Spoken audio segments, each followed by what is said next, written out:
नमस्कार, मैं रीमा प्रसाद। इस वक्त आप देख रहे हैं न्यूज 18 और न्यूज 18 पे इस वक्त हम आपको दिखा रहे हैं सबसे बड़ी खबर। और बड़ी खबर रूस और यूक्रेन युद्ध से जुड़ी हुई है, जिसका आज 22वां दिन है। लेकिन युद्ध से जुड़ी हुई ये खबर मैं आपको अपडेट करते हैं, जहां 7,000 रूसी सैनिकों की मौत का दावा किया जा रहा है। 14,000 से ज्यादा रूसी सैनिक घायल हुए हैं। न्यूयॉर्क टाइम्स के हवाले से ये बड़ी खबर इस वक्त हम आपको बता रहे हैं।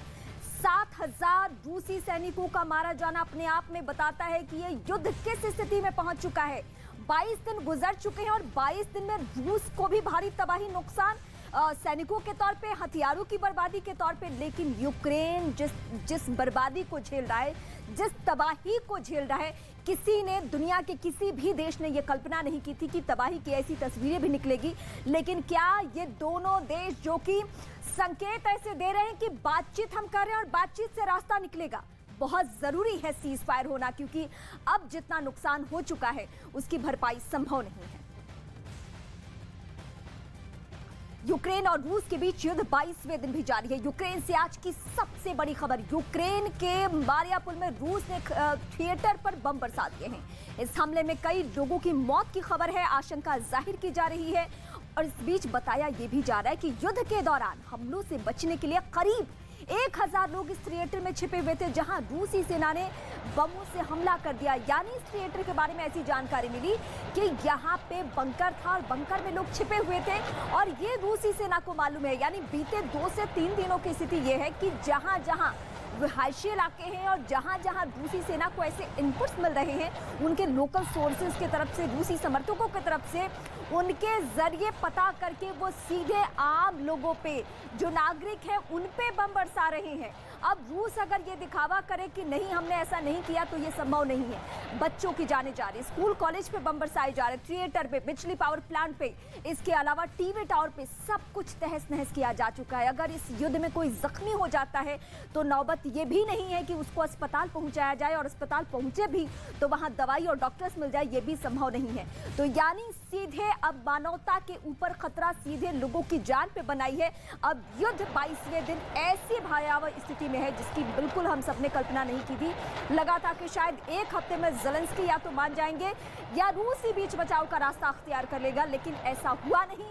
युद्ध की वो बर्बादी, वो तबाही की तस्वीरें जो कल्पना से भी परे है। ये 2 तस्वीरें देखिए, जो धमाकों की आवाज गूंज रही है, वो धमाकों की आवाज पूरे इलाके में खौफ पैदा कर रही है। खौफ इस लिहाज से क्योंकि अब कुछ लोग तो वहां बचे नहीं हैं, जो लोग हैं वो भी अब रास्ता निकाल रहे हैं कि कैसे इस युद्ध के हालात से वो अपने आप को सुरक्षित निकाल सके। क्योंकि क्या दिन, क्या रात, क्या दोपहर, हर समय गोले बारूद बरसाए जा रहे हैं। यही स्याह सच्चाई है इस युद्ध की। फिलहाल आपकी टीवी स्क्रीन पर जो तस्वीरें हैं, चाहे जितने वक्त तक हम ये तस्वीरें आपको दिखाते रहे, युद्ध की हर भयावह तस्वीर बिल्कुल ऐसी ही है।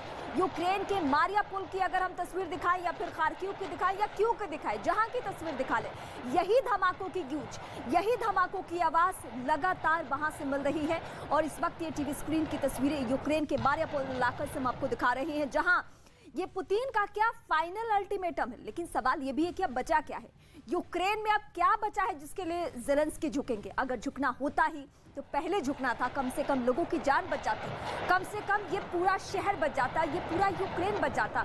लेकिन अगर अब बातचीत के टेबल पर आकर वो शर्तों को मानते हैं, अगर सादे कागज पे हस्ताक्षर कर देते हैं, अगर वो कह देते हैं कि नाटो का दखल नहीं होगा आने वाले वक्त में, जो कि कल ब्रिटेन ने भी संकेत दिया था, क्या फायदा जब 22 दिन गुजर गए, 22 दिन में सब कुछ तबाह ही कर लिया, फिर क्या बचाने के लिए शर्तें मारी जाएगी। लेकिन फिर भी हम सबको उम्मीद है कि सीज फायर हो, सीज फायर जरूरी है, लेकिन सबक दोनों को ही सीखना चाहिए, चाहे वो रूस हो या फिर ज़ेलेंस्की हो। पश्चिमी देशों के प्रभाव के महज अफवाह से अगर रूस इस तरीके से वार करेगा और पुतिन से खतरा महसूस करते हुए पश्चिमी देशों के प्रभाव में आकर ज़ेलेंस्की अपने पूरे देश को तबाह कर देंगे अपनी जिद के लिए, ये सब कल्पना से परे है। क्योंकि हम हर दिन आपको बताते हैं कि दुनिया के जो तमाम एक्सपर्ट्स हैं वो यही कहते हैं कि ज़ेलेंस्की ने अपने जीवन में सबसे बड़ी भूल की है। और जाहिर सी बात है, जान से बढ़कर कुछ भी नहीं। अगर लोगों की जान बच जाती तो फिर से सब कुछ गुलजार किया जा सकता था। यूक्रेन के खार्किव में रूस और यूक्रेन की सेना के बीच भीषण जंग जारी है। इसी बीच खार्किव में रूस की सेना की गाड़ी पर यूक्रेनी सैनिक ने गोलीबारी की, जिसमें ड्राइवर की मौत हो गई। इसके बाद गाड़ी एक पोल से टकराकर रुक गई। गोलीबारी में रूसी सैनिक की मौत हो चुकी है। ये इस वक्त हम आपको अपडेट कर रहे हैं। और ये तस्वीर देखिए, खार्किव इलाके की तस्वीर। ये यूक्रेन के खार्किव, उस खार्किव के जो टारगेट पर रहा है कीव और खार्किव, और दोनों ही जगहों को लेकर परेशानी इस लिहाज से बढ़ी हुई है यूक्रेनी सेना के सामने, क्योंकि चौतरफा उनके सामने चुनौती है। चौतरफा इस लिहाज से क्योंकि नागरिकों की जान बचाना, जो लोग फंसे हुए हैं उनको युद्ध स्तर पर रेस्क्यू करके बाहर निकालना, और रूसी सेना को रिहायशी इलाकों में दखल नहीं देने देना। लेकिन क्या ये संभव है? बिल्कुल नहीं। ये संभव होता हुआ नजर नहीं आ रहा है। हर दिन हवाई हमले हो रहे हैं, चाहे सायरन बजे। और ये हम तस्वीर आपको इस वक्त खार्किव की दिखा रहे हैं, जहां पे क्या हुआ एक बार हम फिर आपको बताते हैं। यूक्रेनी सैनिक ने गोलीबारी की, जिसमें ड्राइवर की मौत हो गई। इसके बाद गाड़ी एक पोल से टकराकर रुक गई। और ये गाड़ी कैसे पोल से टकराती है और रुकती है, उसकी तस्वीरें एक बार फिर से हम आपको दिखाते हैं, क्योंकि सीधे जो गाड़ी को चला रहा था ड्राइवर, उसी पर वार किया यूक्रेनी सेना ने, और ड्राइवर की मौत हुई। और मौत के बाद ये गाड़ी एक पुल से टकरा गई। और ये देखिए, ये गाड़ी का मूवमेंट आप देख रहे हैं। ये पूरा खार्किव का इलाका है। यूक्रेनी सेना की ओर से एक वीडियो जारी कर कीव जाने वाले रास्ते में रूसी सेना की पोस्ट को उड़ाने का दावा किया गया है। यूक्रेन की सेना ने वीडियो जारी किया है और वीडियो जारी करके बताया कि रूस की सेना को सपोर्ट देने वाली पोस्ट को धमाका करके उड़ा दिया गया है, जिसके बाद पोस्ट से काला धुआं आसमान में उड़ता दिखाई दिया। और ये तस्वीरें हम आपको दिखा रहे हैं, शहर शहर बर्बादी की वो तस्वीरें जहां पे अब कुछ भी बचा नहीं है, सब कुछ स्वाहा हो चुका है। हवाई हमले किए जा रहे हैं और क्लियर मैसेज देने की कोशिश, चाहे वक्त जितना लगे। रूस के पास भी यही धमकी है, चाहे वक्त जितना लगे हम आपको हर हाल में घुटने पे लाके रखेंगे। ज़ेलेंस्की का कहना है, कहते तो नहीं है ऐसा, लेकिन जो उनका रवैया है और जो डिसीजन है उससे तो यही पता चलता है कि सब कुछ खाक हो जाए, सब कुछ राख हो जाए, लेकिन हम झुकेंगे नहीं।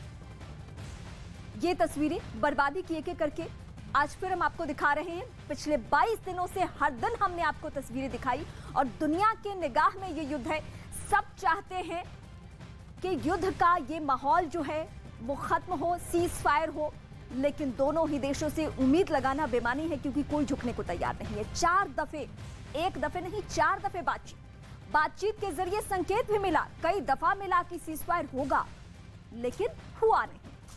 एक तरफ जब बातचीत होती है, टेबल टॉक किया जाता है, जब वीडियो कॉन्फ्रेंसिंग के जरिए दोनों ही देशों के प्रतिनिधिमंडल जुड़ते हैं, उसी वक्त गोले बारूद भी दागे जाते हैं। ये दोनों समानांतर चलता है।